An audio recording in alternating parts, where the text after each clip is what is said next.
Muy buenas noches, mi nombre es Carlos Enrique Corrigeus Bocanegra, soy alumno de la Universidad Popular de La Chontalpa y de la carrera de licenciatura en Psicología y de la materia de Introducción a la Investigación aplicada a la Psicología.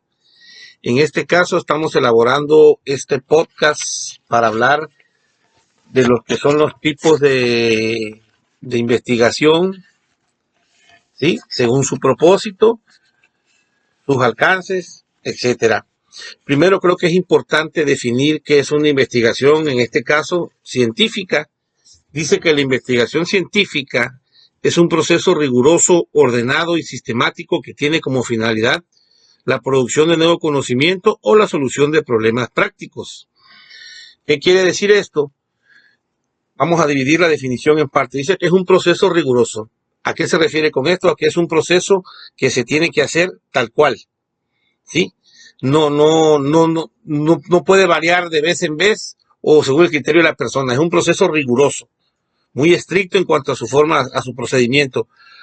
Ordenado quiere decir que se elabora a través de una serie de pasos, los cuales deben de irse siguiendo uno detrás de otro sin modificar el orden, ¿sí? Y dice que es sistemático, es decir, que cada paso, cada parte forma parte de un todo, que no puede ni moverse del lugar ni faltar en la investigación, ¿sí? Y dice que su objetivo primordial es la obtención de conocimiento, de nuevo conocimiento, o la resolución de problemas prácticos, como por ejemplo, vamos a plantear que en una casa, habitación, un problema muy sencillo, llega el recibo de luz muy alto. Sí, en este caso se tendría que hacer una investigación con la finalidad de resolver un problema práctico, que sería el alto consumo de luz. Entonces se tendría que investigar, ¿sí?, dónde puede estar o la fuga de corriente o dónde se está gastando demasiada corriente, por poner un ejemplo práctico, ¿sí? Y en el caso de obtener nuevo conocimiento, por ejemplo, alguna nueva, algo que esté, por ejemplo, de moda, por decir así, se realiza una investigación con la finalidad simple y sencillamente de adquirir el conocimiento sobre eso nuevo que está de moda o eso nuevo que está marcando tendencia, ¿no? Ok, vamos a hablar de los tipos de investigación. La investigación puede clasificarse desde múltiples perspectivas, dependiendo del criterio que se adopte, según la naturaleza de los datos, el periodo de tiempo, el diseño, entre otros. Pero por lo general, a nivel metodológico, a nivel general, la gran división de la investigación se segmenta en tres enfoques principales. Uno es el enfoque cuantitativo.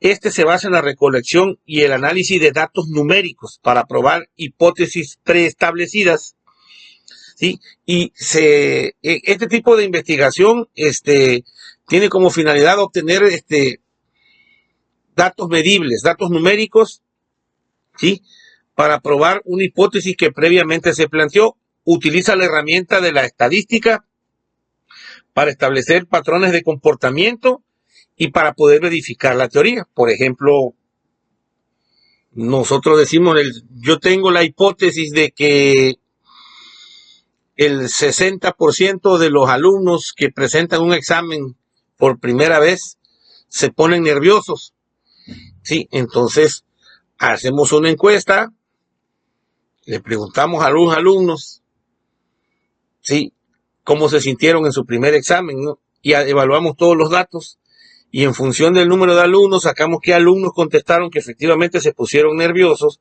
y sacamos el porcentaje y dependiendo del porcentaje podemos ver si se cumplió la hipótesis del 60% o puede ser más o puede ser menos. Ese es el objetivo del enfoque cuantitativo. Y dice que su principal característica es deductivo, es decir, en base a los números se pretende deducir una situación o un fenómeno. Por ejemplo, el sistema meteorológico utiliza mucho este enfoque, porque en base a valores numéricos que obtienen de sensores que existen tanto en la atmósfera como en el espacio, en base a todas esas estadísticas, por ese medio se puede predecir, el clima que va a haber en las próximas horas o en los próximos días. Todo se basa, a final de cuentas, en estadística. Aquí es un proceso ya automatizado, porque lo realizan ordenadores, pero el principio es el mismo, es un enfoque cuantitativo. Existe lo que es el enfoque cualitativo, que se orienta principalmente a comprender los fenómenos desde la perspectiva de los que están participando en el mismo, en su entorno natural. Y se orienta principalmente a conocer la interpretación de los significados. Podría decirse de una u otra manera que es un poco subjetivo. No se usa la estadística, sino más bien la interpretación profunda de los significados, de la vivencia y de los discursos. Al contrario del método cuantitativo, es inductivo, es decir, parte de lo general a lo particular. ¿Sí? Entonces, en base a lo que se ve en el entorno, se realiza la investigación para ver la percepción a nivel personal. Es lo contrario del método cuantitativo, que parte de análisis particulares para tratar de deducir o predecir la generalidad. Y está el enfoque mixto, que integra de manera sistemática los dos métodos, el cuantitativo y el cualitativo. Este es con la finalidad de obtener un análisis más completo y que abarque los dos aspectos, objetivo y subjetivo, del fenómeno que está siendo objeto de estudio. Con la finalidad más que nada de dar más precisión, y cuando el objeto o el fenómeno que está siendo estudiado permita que se apliquen los dos enfoques. Ahora vamos a hablar de la clasificación de las investigaciones según el propósito. Pues por razones obvias, toda investigación tiene una finalidad o un propósito, ¿sí? Y principalmente nosotros, por lo general, lo que se analiza en una investigación es el destino que tendrá los conocimientos obtenidos. Entonces, por lo general, la ciencia reconoce dos vertientes principales. Uno es la investigación básica o pura, que su objetivo principal es la obtención de conocimiento por el simple hecho de saber o de enriquecer el acervo, sin necesidad de buscar una aplicación práctica como tal. Su propósito es desarrollar leyes, teorías que incrementen el saber o el conocimiento, la sabiduría de las personas. Por ejemplo, una investigación que busca comprender las propiedades físicas y mecánicas de un nuevo material a nivel atómico, ¿sí? O estudio de nuevas rutas neuronales involucradas en el almacenamiento de la memoria a largo plazo en mamíferos. Simple y sencillamente es como, pues podría decirte que en algunos casos por el simple motivo de cultura general, ¿sí? La otra investigación es la investigación práctica o aplicada, que a diferencia de la investigación básica, esta sí persigue la resolución de problemas concretos y prácticos y que tienen un impacto inmediato en la realidad social. La investigación pura o con fines de solo conocimiento sí tienen un impacto en la realidad social, pero su impacto es muy a largo plazo. Como por ejemplo podríamos tener los filósofos. Los que se dedicaron a la filosofía e investigaron, de una u otra manera han influido en nosotros, pero estamos hablando de miles de años, ¿no? Y no necesariamente el impacto es general. O sea, hay mucha gente que a través de la filosofía ha cambiado su perspectiva de vida, y hay gente que no se acerca a la filosofía por sus propias razones, ¿no? Entonces, en el caso de la investigación aplicada, sí, porque el impacto es casi inmediato. No busca crear grandes teorías, sino más bien aplicar los conocimientos que existen para transformar el entorno, resolver problemas como tal, ¿sí? Solventar una necesidad muy puntual, ¿no? Por ejemplo, existen conocimientos sobre las rutas neuronales en la memoria y se pueden utilizar para crear un software de estimulación cognitiva para pacientes que tienen Alzheimer, ¿sí? O emplear un nanomaterial es un material a nivel atómico que es muy resistente, se puede utilizar para fabricar prótesis médicas de alta resistencia que incomoden menos al paciente, ¿no? Eso sería un ejemplo de lo que es la aplicación práctica e inmediata de los resultados de una investigación aplicada. Haciendo un resumen de estos dos tipos de investigación, tenemos que la investigación básica busca ampliar el conocimiento teórico, ¿sí? Y la investigación aplicada busca resolver problemas prácticos y aplicar el conocimiento. La motivación de la investigación básica es de carácter intelectual y cognitivo, y la motivación de la investigación aplicada es carácter utilitario y de intervención, es decir, interviene en el entorno de inmediato. Los resultados, como mencionaba hace un momento, los resultados tienen un alcance muy a largo plazo, en el caso de la investigación básica, y los resultados de la investigación aplicada tienen un gran base a muy a corto o mediano plazo. Ahora vamos a hablar de los alcances de la investigación en el método cuantitativo. Existen 4 niveles progresivos de enfoques en el método cuantitativo. Los primeros son los estudios exploratorios. Son aquellos que el objetivo principal es examinar un problema en particular que se encuentra muy poco estudiado, del cual se tiene muy poca información o se tienen demasiadas dudas porque no ha sido abordado antes, no había sido objeto de interés anteriormente. ¿Cuáles son sus características? Sirve para familiarizarnos con fenómenos relativamente desconocidos. Son altamente flexibles en cuanto a su metodología en comparación con otros alcances. Como no se tiene información previa sobre el fenómeno que se está estudiando, sí permite que se vayan moviendo ciertos parámetros en la investigación de acuerdo a lo que se va descubriendo poco a poco. Cuando ya tú tienes información previa sobre algo, no tienes por qué moverlo porque ya tienes la información ahí, lo que vas a hacer es avanzar más allá. Aquí no, aquí como no tienes información, conforme vas adquiriendo información, vas modificando tu estructura con la finalidad de obtener la información más válida posible. Por lo general, como no se tiene información, no se puede deducir nada, porque no hay información previa, pues por razones obvias no se formula una hipótesis previa. Sí, porque precisamente el objetivo de este tipo de investigaciones es obtener información para poder formular hipótesis para posteriores investigaciones. Pues sí implican un riesgo y una inversión de tiempo importantes, porque por lo general avanzas en un terreno desconocido donde no sabes realmente qué vas a encontrar o qué vas a obtener. Como por ejemplo las primeras investigaciones que se hicieron sobre el COVID a principios de 2020, se desconocía prácticamente todo sobre la enfermedad. Las vías exactas de contagio, cómo mutaba el ADN, en qué ambiente prosperaba más. ¿Y qué pasó como esto? Que llegamos a ver incluso en el gobierno que habían quienes decían, no hay problema, pueden asistir a lugares llenos de gente. Habían quienes decían, no usen el cubrebocas. Habían quienes decían, úsenlo. Habían quienes decían, no usen el gel. Habían quienes decían, sí, úsenlo. Habían quienes decían, no duerman con clima porque eso les favorece al virus. Habían quienes decían, duerman sin clima, duerman con clima, porque lo que necesita el organismo es descansar bien para que las defensas no se caigan, en fin. Pero esto era consecuencia de que se estaba investigando sobre algo desconocido.